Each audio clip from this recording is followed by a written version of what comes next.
The Vethrani called it a gift. 12 containers of decommissioned material arrived at Dock 7 of the Meridian Station without ceremony, without an escort, and without even a proper manifest. Just a single transmission from Vethrani High Coordinator Savith that read in its entirety, "For your continued service. Use as you see fit." Commander Elena Marsh stood at the dock threshold and stared at the containers for a long time. Behind her, her crew waited, 31 humans who had spent the last 4 years serving as what the Vethrani Alliance diplomatically called auxiliary technical personnel, and what everyone else in the galaxy called something much less flattering: errand runners. Curiosities. Pets with wrenches. She turned to her chief engineer, a quiet man named Davis Okafor, who was used to solving problems by going completely still first, like water does before it decides which way to fall. "Open them," she said.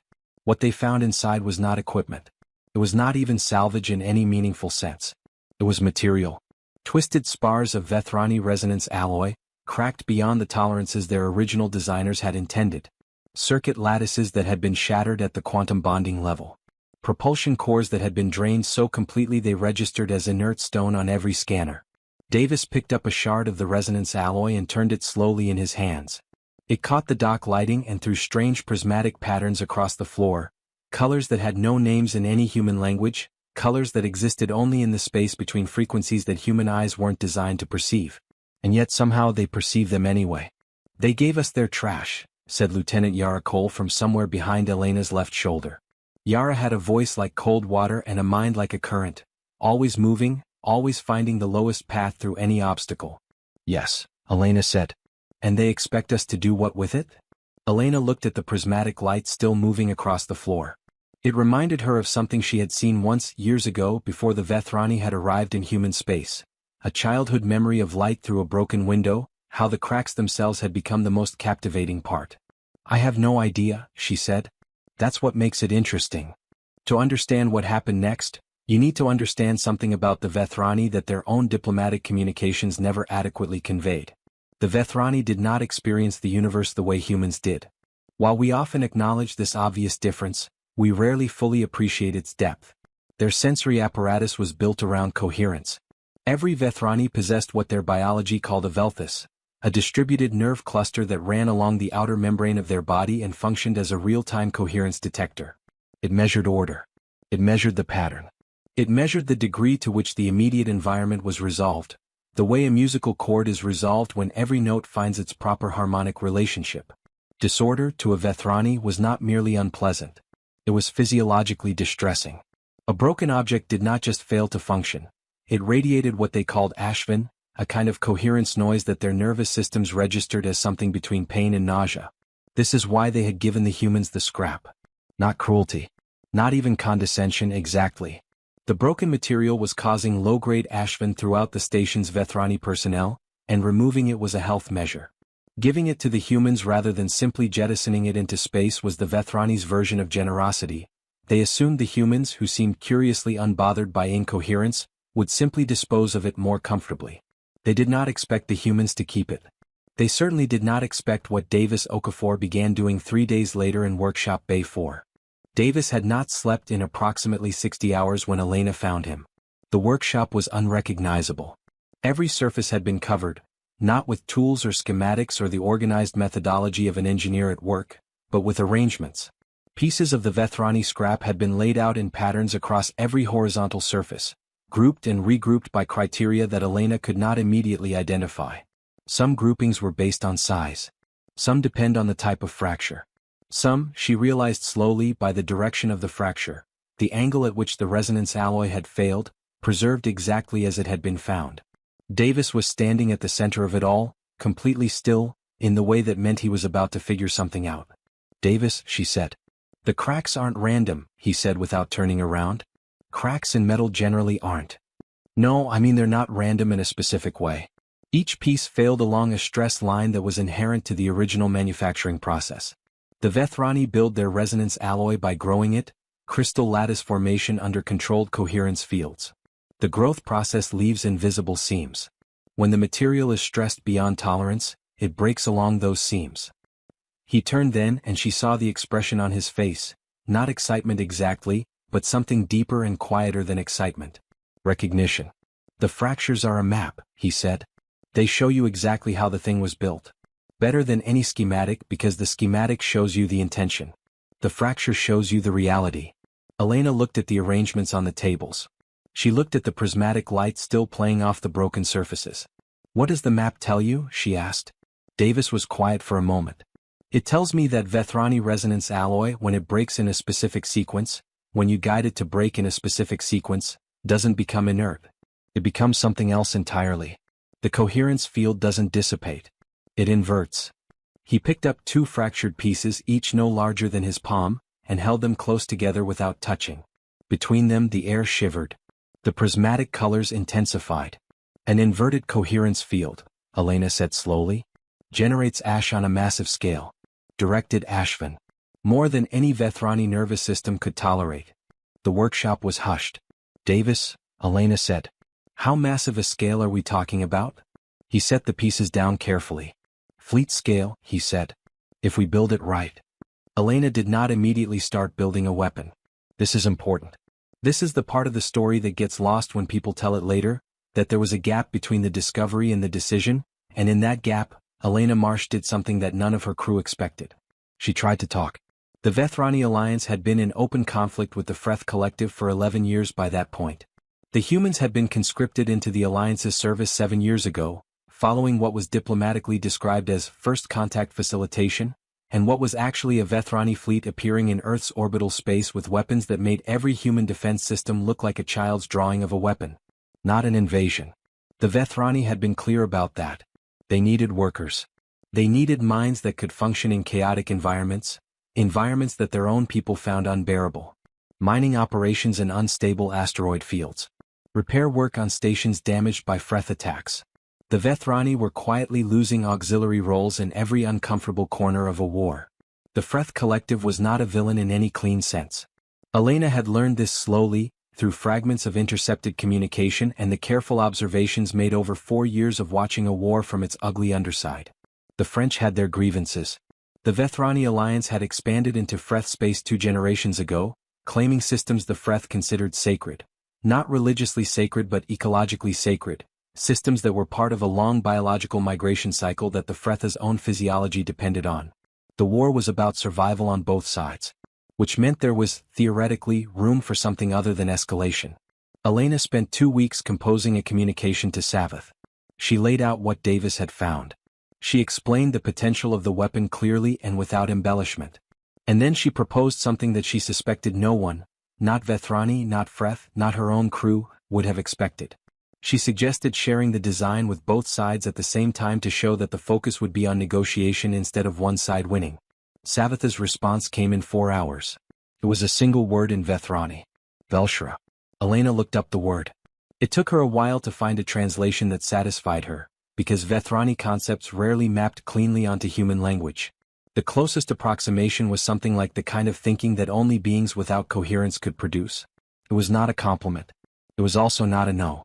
Lieutenant Yara Cole came to Elena's quarters at 0300 station time and knocked 3 times in the specific pattern that meant, "I'm not leaving until we talk." Elena opened the door. Yara came in, sat down without being invited and said, "You're going to build it anyway. I sent a proposal. They called you incoherent, which in Vethrani means roughly the same thing as calling you an animal." Yara's voice had that current quality, moving fast over the words. "We have been running their supply lines and fixing their damaged stations and breathing their recycled air for 7 years, Elena. We have been polite for 7 years. Politeness isn't the strategy. It's the baseline. The baseline isn't working." Yara leaned forward. "Do you know what I was doing before the Vethrani showed up? I was finishing a doctorate in systems theory. Specifically in cascade failure analysis. How complex systems collapse when a single critical node fails. I had a thesis. I had a future." "I know, Yara. Then you know that I'm not being emotional right now. I'm being analytical." She pulled up a small projection from her wrist device. A diagram that Elena recognized as the cascade model Davis had been developing for the weapons deployment pattern. "If we use this model correctly, we don't have to destroy anyone. We demonstrate the capability. One controlled demonstration against an unmanned Vethrani target, something significant enough that they can't dismiss it. And then we negotiate from a position where we are not cargo." Elena looked at the projection for a long time. And if they respond with force? Then we use it for real. Yara's voice didn't change. But they won't. Because the Vethrani are not cruel. They're just certain. And certainty breaks faster than cruelty when you show it something it cannot explain. Outside the small viewport in Elena's quarters, the stars were motionless and patient. "Give me 3 more days," Elena said. Yara stood. "You have 2. They called it the fracture array, which was Davis's name and therefore precise to the point of being almost poetic. The construction took 11 days. Every member of the crew worked, not because Elena ordered it but because the project had a quality that good work sometimes develops, a gravity of its own that pulls people toward it. Even crew members whose specialties were navigation or medical support found themselves in Workshop Bay 4, learning the strange grammar of guided fracture and developing the careful hands required to break the Vethrani scrap in exactly the right sequence. The process was unlike any engineering Elena had witnessed. Normal engineering was additive, you assembled components into a system. This was something else. They were subtracting, guiding material toward its own dissolution in a pattern precise enough to turn that dissolution into structure. Every crack was a decision. Every fracture was a joint. Davis moved through it all with that particular stillness of his, directing without commanding, showing without explaining when explanation was insufficient. He had developed a vocabulary for it, not technical language but something closer to the language of attention. "Watch how it wants to go," he would say. "Follow the seam. Don't force it, invite it." Yara, who had once studied cascade failures, understood it immediately and became his most precise student. She had a gift for seeing the moment before a system changed state, the instant of transition that most observers missed because they were watching the event itself rather than its approach. On the 8th day something unexpected happened. One of the youngest crew members, a 23-year-old navigation technician named Sam Reyes, who had been born after the Vethrani arrived and had therefore never known a world without them, sat down in the middle of the workshop floor and began to cry. Not dramatically. Quietly, with the kind of crying that comes from something shifting in a deep place. Elena sat beside him. "I don't know what we're building," he said. "I know what it does. I just don't know what it is." Elena thought about that for a moment. She looked at the array, 3/4 complete, a structure that had no analog in any human engineering tradition, that had been built entirely from the Vethrani's discarded failures, that generated something the Vethrani experienced as pain from material they had thrown away as worthless. "Neither do I," she said honestly. "I think that might be the point." Sam wiped his eyes. He thought about it. Then he went back to work. On the 12th day, High Coordinator Savath arrived at Dock 7 without announcement. This was unusual. The Vethrani did not travel without ceremony. Their social protocols were elaborate and specific, and arriving unannounced was the kind of breach that their own cultural framework had no category for. It simply did not happen. Savath came alone. No escort, no diplomatic staff. Just the High Coordinator, tall, membrane-sheathed, with a faintly luminous quality that senior Vethrani developed as their coherent sensitivity deepened with age, walking across the dock in a way that Elena had never seen a Vethrani walk before. Uncertain. "I received a secondary transmission," Savath said. "It was using the human language communication band directly, without a translation intermediary, another departure from protocol. From one of my station's coherence monitoring systems. It registered a new coherence signature from this dock. A signature that should not exist. That would be our project," Elena said. "I want to see it." Elena studied the High Coordinator for a moment. In 7 years she had become reasonably fluent in Vethrani body language. The membrane patterns, the luminosity shifts, and the subtle variations in how the Velthus clusters distributed along the outer body responded to stimulus. What she was reading from Savath right now was not the condescension she was accustomed to. It was not even the careful diplomatic neutrality of official interactions. It was something she had never seen in a Vethrani before. Curiosity. Real curiosity, the involuntary kind, the kind that arrives before the mind decides whether it wants to be curious. "Follow me," Elena said. Workshop Bay 4 had been cleared of everything except the array itself. It stood in the center of the room, roughly 2 meters tall, asymmetrical in a way that was not accidental, built from shattered Vethrani resonance alloy that had been guided through fracture into a new configuration that no Vethrani manufacturing process had ever produced or intended. It did not look like a weapon. It did not look like any category of object that the Vethrani taxonomy contained. Savath stopped in the doorway. The luminosity along its membrane sheath changed in a way Elena had never seen. Not the pain dimming of an ashen response. Something else. A flickering, almost rhythmic quality like a system searching for a pattern it doesn't have a template for. This material, Savath said slowly. This was the material we gave you. Yes. It was broken. Coherence dead.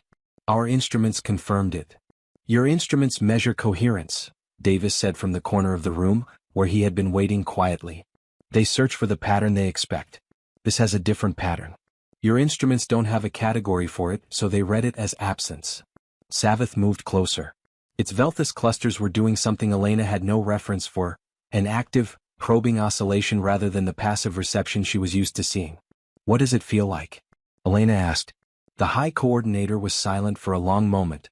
It feels, Savath said finally, like listening to a language I do not speak and understanding that it is a language. Not noise. Not Ashvin. A language. Another pause. This is what you intended to use against our fleet. That was one option, Elena said. It's not the option I prefer. What option do you prefer? Elena had prepared for this moment. She had prepared for it carefully and rehearsed arguments and positions, as well as the precise calibration of firmness and openness that negotiation required. She had prepared for a dozen versions of this conversation. She set all of it aside. I want you to sit with it, she said. Not as an Alliance High Coordinator. Not as our employer. I want you to sit with what it feels like to encounter something built from what you threw away. Something that should be nothing according to everything you know. And I want you to tell me honestly what that experience suggests to you about what we are. The workshop was hushed. Savath sat down on the floor. For a Vethrani, this was an act with no diplomatic category. There was no protocol for it. It was simply a being sitting on the floor in the presence of something it did not understand, choosing to remain. They stayed there for a long time. 3 weeks after Savath's visit, Elena received an unexpected contact request. Not from the Vethrani Alliance. From a Freth collective relay station positioned at the edge of the disputed migration corridor, the heart of the territory the war was being fought over. The Freth representative who appeared on her screen was named, as near as human vocal anatomy could approximate it, Tesh. Its body was nothing like the Vethrani's membrane-sheathed form. The Freth were solid and sturdy, designed to live in the heavy gravity of the worlds in the migration corridor, with their senses grouped in different areas on a segmented body and a constant, gentle movement, like how a forest always has a bit of motion. We have been monitoring the coherence anomaly at your station, Tesh said. Its translator was rougher than the Vethrani's. Direct contact between humans and Freth was recent and experimental.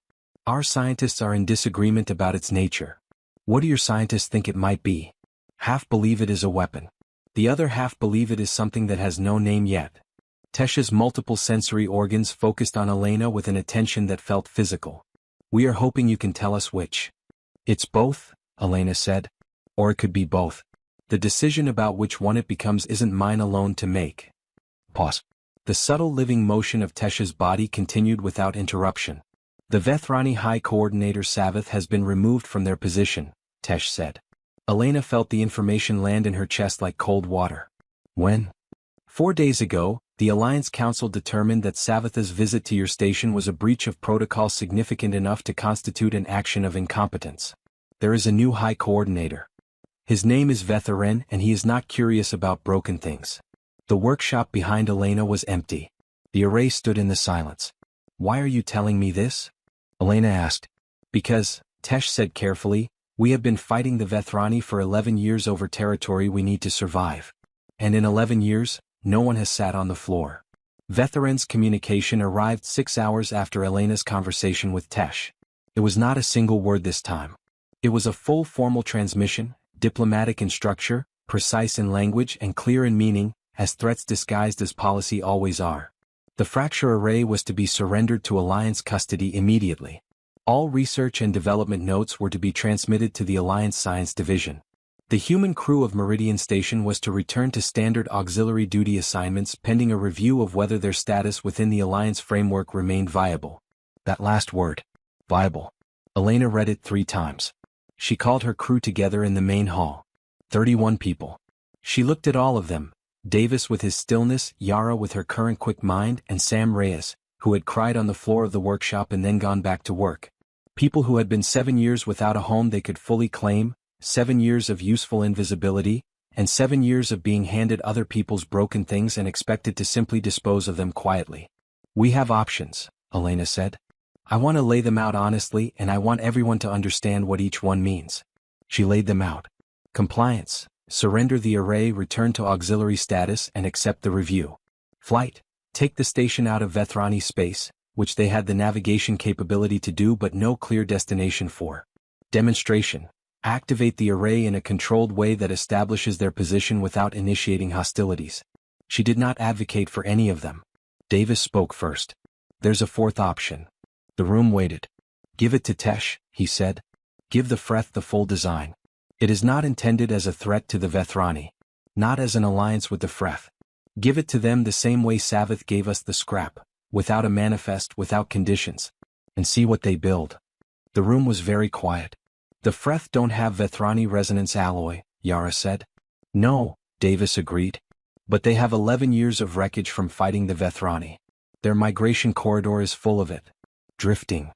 Another silence. Yara started to smile. It was not a comfortable smile. It was the smile of someone watching a cascade begin. Elena sent 2 transmissions simultaneously. The first was for Vethren. It was brief. It recognized his message, confirmed that the array was still with humans, and told him that within a day, everyone involved in the conflict, even those he hadn't thought of, would have the complete design details, and that no one, not even Elena, would decide what to create from those details. The second was for Tesh.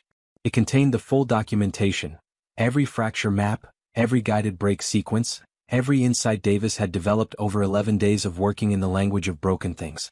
It also contained something Tesh had not requested, a personal note from Elena that was not diplomatic and not strategic. The Vethrani threw the document away because it hurt them to look at it. We built something from it because we had nothing else and we were curious. I don't know what you'll build. I don't think it matters as much as the fact that you'll build it from what the war left behind. Maybe that changes what the war means. I genuinely don't know. But I'd rather not know together than know alone. The 24 hours that followed were the longest Elena had experienced since the night she was 17 years old and sat with her mother through a crisis that resolved just before dawn. That particular quality of time, where each minute is both endless and somehow insufficient. Vethren sent 2 more transmissions. She did not respond to them. On the 19th hour, a Freth collective science ship entered the migration corridor and began a systematic survey of the conflict wreckage drifting there. Human long-range sensors tracked it moving slowly through fields of broken Vethrani resonance alloy, the accumulated debris of 11 years of battles, every shard of it carrying fracture maps of exactly how it had been built and exactly how it had been destroyed. In the 23rd hour, the Freth ship went silent. Not dark, silent. Its active broadcast ceased. But its energy signature changed in a way that every sensor in a 6-system radius registered simultaneously, a coherence pattern that had no classification, that every Vethrani instrument read as catastrophic Ashvin, and that every Freth instrument read as something that apparently had no name in their language either, because the only transmission that came from the ship was a single Freth term that the translator rendered, imprecisely, as recognition. Vethren ceased all transmissions at hour 24. The Alliance Council requested a communication channel to the Freth Collective Relay Station at hour 24 and 17 minutes. The first direct Vethrani-Freth communication in 11 years lasted 4 hours and 40 minutes. Elena and her crew sat in the main hall and listened to it without understanding a word, because neither party was using translation protocols. They were communicating in the raw frequency bands of their biology, Vethrani coherence patterns and Freth motion languages interweaving in a transmission that the human sensors could record but not interpret. Sam Reyes fell asleep against Yara's shoulder somewhere in the 3rd hour. Davis sat still the entire time. The formal ceasefire between the Vethrani Alliance and the Freth Collective was signed, the human concept of signing being adopted for the occasion as a neutral gesture, 47 days later. The migration corridor was declared a shared ecological preserve. The Freth biological cycle would proceed unimpeded. The Vethrani would establish observational stations rather than settlements. The precise legal architecture of the agreement took 2 years to finalize. But the war stopped in 47 days. Savath was reinstated quietly without ceremony, which was either an acknowledgement of error or a face-saving measure, depending on which Vethrani diplomat you asked. Elena received a communication from Savath 6 months after the ceasefire. It contained no policy, no diplomacy, and no formal language. It said, "I have been thinking about what you asked me. What the experience suggested about who you are. I do not have an answer. But I think the Vethrani word for what you are does not exist yet. We will need a new one. HFY, I believe we were wrong to believe our vocabulary was complete. Elena read it in her quarters in the early hours of station morning, with the viewport showing the stars she had been watching for 4 years. Davis was in Workshop Bay 4. He was always in Workshop Bay 4 now, not building anything, not yet, just sitting with the array in the particular stillness of someone who has learned a language and is waiting to see what it wants to say next. Yara had accepted a position advising the Joint Vethrani-Freth Scientific Committee on Cascade Theory. She sent Elena brief messages at irregular intervals, sharp, current, quick observations about the way the two species were learning to tolerate each other's incoherence and the other's excessive order.